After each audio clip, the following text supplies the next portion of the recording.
Hi, I'm Matt Ketman with Time Magazine. I'm here today with Robert Kiyosaki.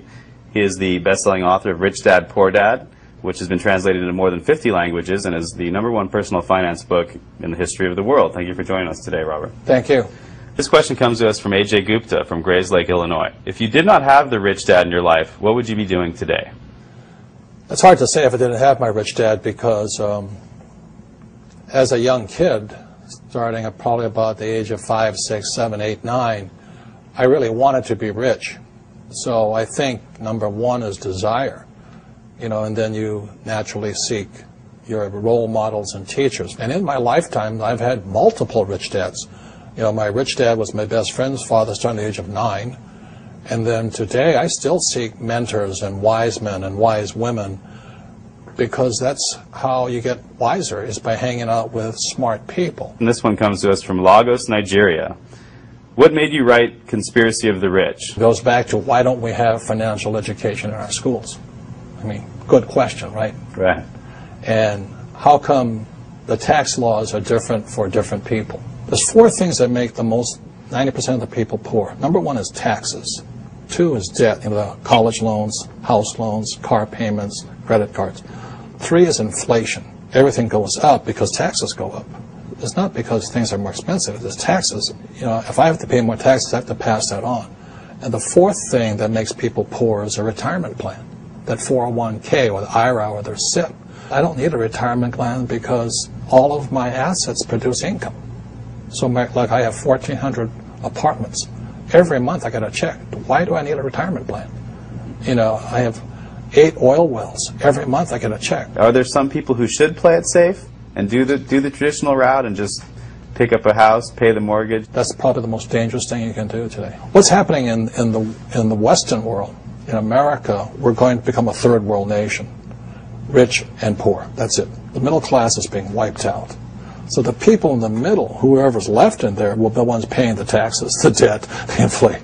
The middle class is they're the pack mule. Is there any way a government can help this, or is it really based on the individual to come up? You have to decide which side of the fence you're on, rich or poor. Yeah. Make up your mind. Yeah. Make up your mind. I made up my mind. It's rich dad, poor dad. I want to listen to my old man, a PhD. The government will take care of me. You save your money. And as you're saving your money, the Federal Reserve is printing trillions of dollars. How stupid can you be?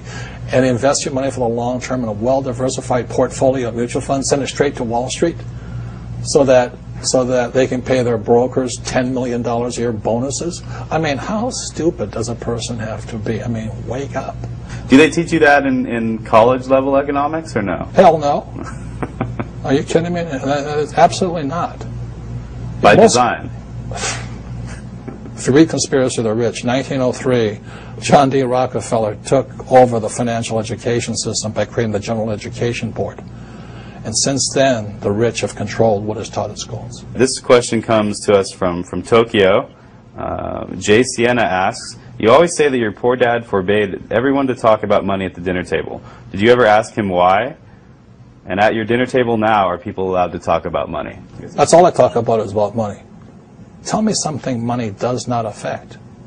Does money affect education? Absolutely. If you have money, you can go to the best schools. Look at George Bush. Right. This one comes from Laredo, Texas, from Steven San Ramon. When you and your wife were living out of your car, how did you remain so confident that you would be able to accumulate enough wealth to not only retire rich, but young as well?